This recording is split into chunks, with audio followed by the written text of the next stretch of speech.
to the first line in this book. The sound of my knife slitting across the throat feels much too loud in the darkness.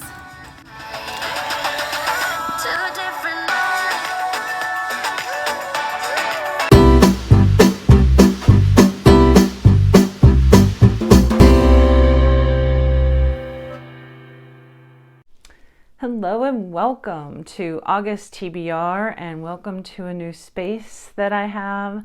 I love my new bookshelves so much. I love the design, but I mostly like looking at the books. This, truth be told, is most of my TBR. So I'm often looking at it and wanting to read everything on here. Though I do have some of what I read in July. This is a physical representation of my physical TBR. But I love this space now, and I'm very excited to do videos in front of my new bookshelves. Let's talk August TBR. I got a lot read in July when previously in June I did not. And I was emboldened for August to pick 6 books again, I think. Yes, 6 books for August, since I am confident that I can get them done, and possibly more, who knows, because I do have a week of vacation in August.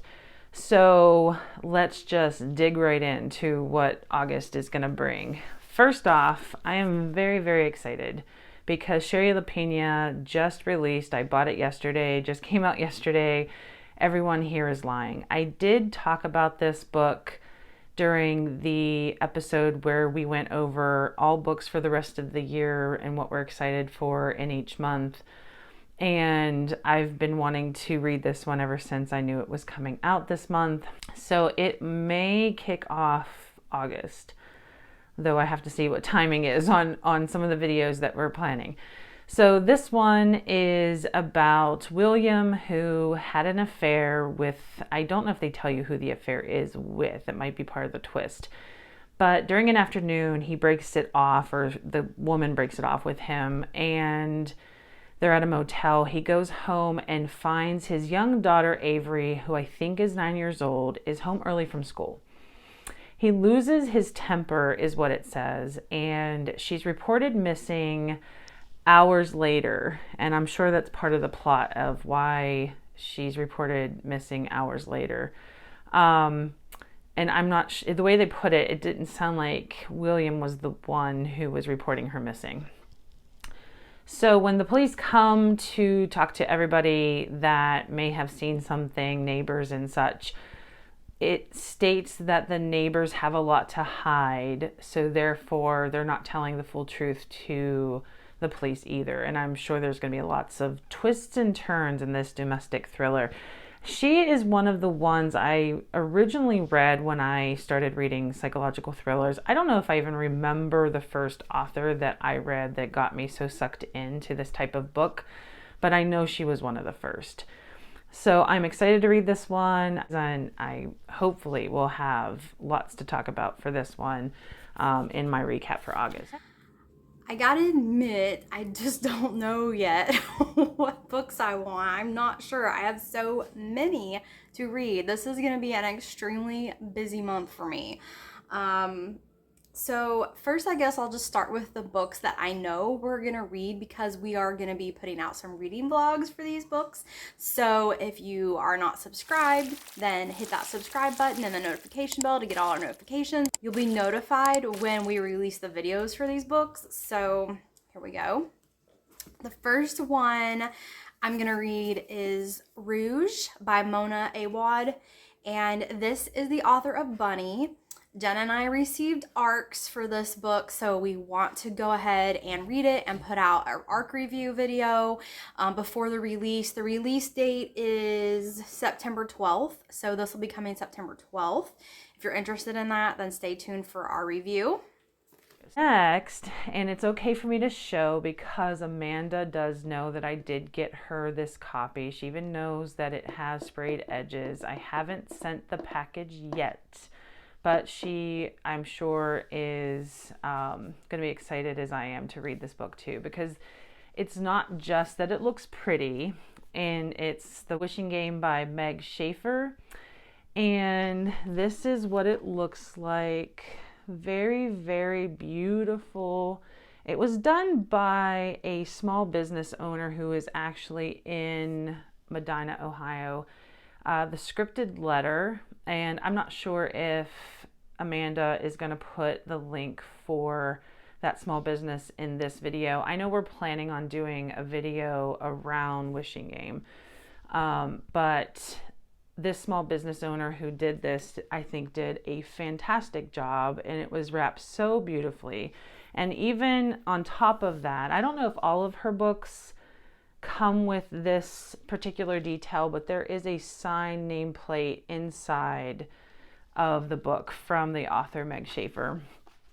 And I saw on her Instagram, that's how I ended up seeing this, was on Meg Schaefer's Instagram, and then she had a link to the small business owner, The Scripted Letter, and I just fell in love with what that looked like. And Amanda really loves these painted edges too, so I thought this would be a nice gift to give her, and that we were planning on doing a vlog for this anyway.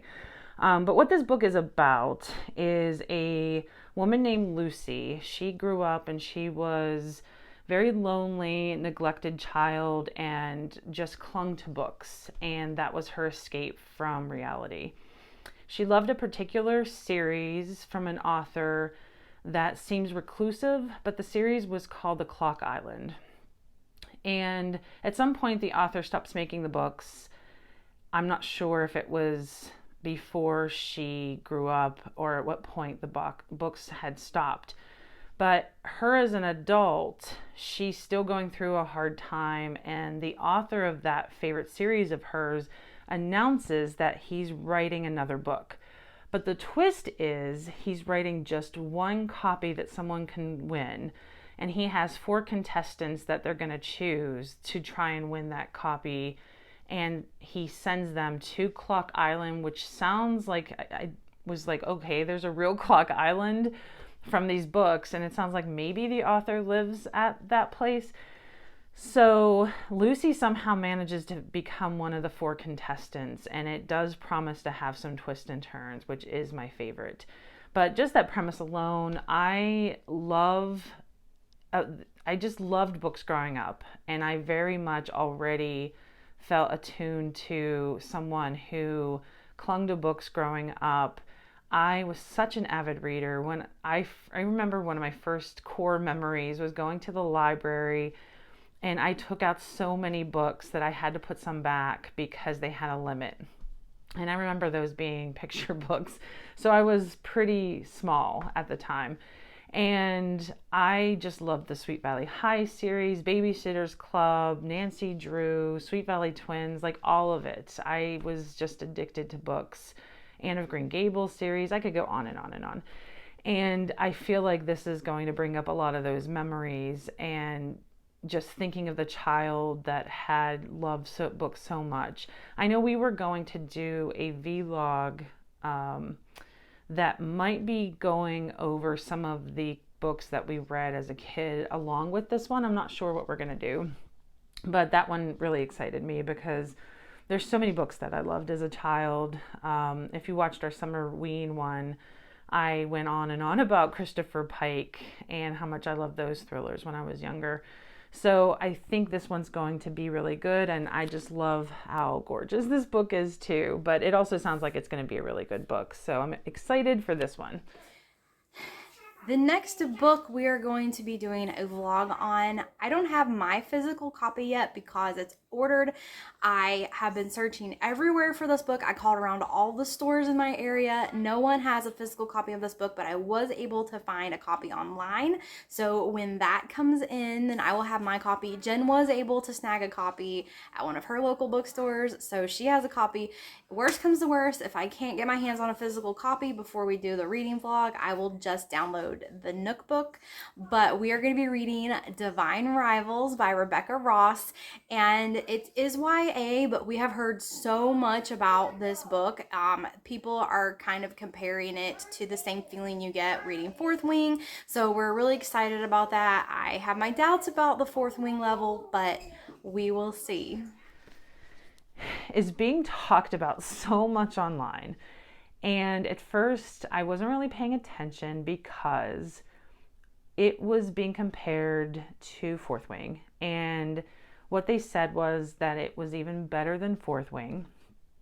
And it just reminds me, back when Harry Potter came out, I feel like so many people, even still to this day, will say, this one is the new Harry Potter, or this series will be just like Harry Potter.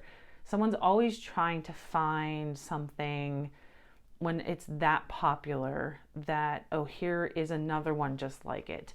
And I get it. Everyone not only wants to read and feel something similar because you love that book, but it's so successful that people want to have that same kind of success too. So that's why I wasn't paying that much attention to it at first. And it is YA, but it's called Divine Rivals by Rebecca Ross. And what ended up convincing me that I should give it a chance, because I don't typically read YA. I don't know why. I just, for whatever reason, I just don't. So I saw a comment on a booktube that said that this book has the mother of all twist endings. Now, given Fourth Wing, I would say had the mother of all twist endings, how could that possibly top? And if people are saying, yes, it topped Fourth Wing, okay, got my attention, we'll see. The next two books I've already talked about. I'm pretty sure they've already been on a TBR maybe, but there's two arcs that I have. One came out in July and the other one is coming out August, and I really want to read these very soon so that I can get my arc reviews up about them. And they are Boys in the Valley by Philip Fakasi, which is coming out July. So this is already available. I really need to get this one read and a review up ASAP, because I try as hard as I can to get my reviews up before or right around release date. And The Handyman Method by Nick Cutter and Andrew F. Sullivan. This book, again, I'm really excited to read it. I just haven't got to it yet because I'm reading all these other things for the channel. So hopefully I can get to this one this month too. Next, I'd love to give a shout out to me and Amanda's friend, and we had worked with her all together, Tracy. She had texted us and mentioned a book and that we should read, and I realized I had the arc, The Quiet Tenant, and this one is by Clemens McGillen. I don't know, I'm probably butchering it, and I apologize for that. This one sounds like Tracy and I would always talk about watching those 2020 episodes and Dateline episodes about true crime. I feel like it's known that a lot of women love watching those true crime shows or true crime podcasts, and both of us love thrillers as well. All of us love thrillers. And when she said this, I knew I had to read it because she and I have read a lot of the similar books. It's described as a pulse-pounding psychological thriller about a serial killer hidden in plain sight, told by the women in his life. So there's narratives from all the women and they say it's his girlfriend, his teenage daughter, and a victim that he has spared. And that sounded like an interesting twist on psychological thrillers. I believe I got this. Most of the arcs that I have is from Shelf Awareness. It's a daily newsletter that you can click on links in their newsletter that you can win arcs. But Goodreads, every now and again I win one, but it's not often. I feel like it's known that to win a Goodreads arc, you have to be just like super lucky or something. But I was really excited I had this one. I had forgotten I had this one. And when she had said it, I was like, wait a minute, that sounds really familiar. And it had gotten buried under a stack of something. And I was really happy to have this. So thanks, Tracy, for the recommendation. I can't wait to read it. And it will be read in August. Another book I want to try to fit in this month, and this is a YA book. And so it should be a very quick and easy fun read, and that is Daughter of the Siren Queen by Trisha Levenseller. I read Daughter of the Pirate King in July, and I just thought this book was so cute and so entertaining, and it's kind of a little breakup between, like, if I were to read, you know, a bunch of heavy books, I can read this in between just to sort of refresh my mind and put some cuteness in there. And plus, like, I love these books. I love the sprayed edges and the covers of these books, and there's actually a blue one coming out. Like, this one is kind of like a teal color, like a Tiffany blue, maybe, like a teal. And then this is obviously green. And then they also have another cover coming out later this year. So I cannot wait to get that and have that collection of these books. And these stories are very fun and cute. So maybe I'll get to that this month. Next one is a very familiar premise, but I feel like it's usually a premise in a psychological thriller, and this one is being taught as a literary thriller, and it's called Calla. It's about 6 teenagers in Ireland. 2003, they have, I believe the friend that's named Calla goes missing or suspected to be murdered. I don't know which that is yet. But 20 years later, 3 of the friends come together because remains have been discovered, I think from others who have either gone missing or murdered at that time too. I don't know if it's Calla or not, but more women are going missing too. So I know this premise has kind of been the same. I don't tend to read a lot of books, I feel, that take place in other countries. So I thought that was a difference, that I should go ahead and try this book. And I did win this ARC. This is an ARC. I did win this through Shelf Awareness, I believe, again. So I thought I would give this one a try because it just sounded really interesting. I have seen a lot of good reviews on this, so I wanted to read this one as well. So, and then I can't decide, like, this is a really ambitious TBR, so who knows what all of these books I'll get to, but want to start a fantasy series, and I'm the type of person that will read book 1, book 2, book 3 right in a row if I know that there's like an end. I mean, if there's obviously like one of those like 15-20 book series, I probably wouldn't be able to sit and read them all straight back to back, but trilogies or like 4 books in the series, I can definitely sit and read back to back to back to back. And so I don't want to start both of these, but I want to start one of them, and I'm not sure. I picked both of these up in my book haul video that we did, and I just I want to read them both so bad. I did have a viewer make a really cool comment about Jade City, so I think I'm gonna go with Jade City because I can't decide, and he said they're both really good. Start with Jade City, so I might try to do the Jade City Green Bone Saga trilogy first, and I will let you guys know in the wrap up which one of these that I chose.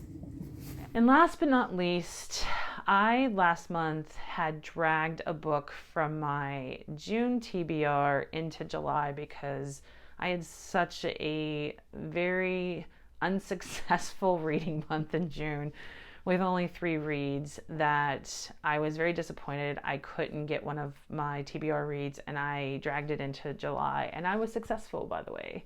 Spoiler alert. And so I am dragging one from July that I wasn't able to get to into August, and that one is Sundial by Catriona Ward. I, as you guys know, loved Looking Glass Sound. 5-star read from her. I've been wanting to read another book by her because I love her writing so much. And Amanda did read one by her, and the name is escaping me right now, but I'm sure she can write it on the screen right now, the one that she read. That I don't even know how much she really loved that one. It was the one that I had said in one of the videos I had not really wanted to read because I kept hearing so many things about it all over the place. Like it was really great, and then other people said it was just too weird, and there's a talking cat in it. But this one won an international award, and I've been wanting to read it. And it's bright yellow, been screaming at me off of my TBR shelf for over a month now. So I really need to read this one, and I'm going to make sure I read it in August because I just can't stand when I can't get to books I want to read. So that is my pile of August reads, and I will report back with what I thought of all these, and I am hoping I get to this and more. And until next time.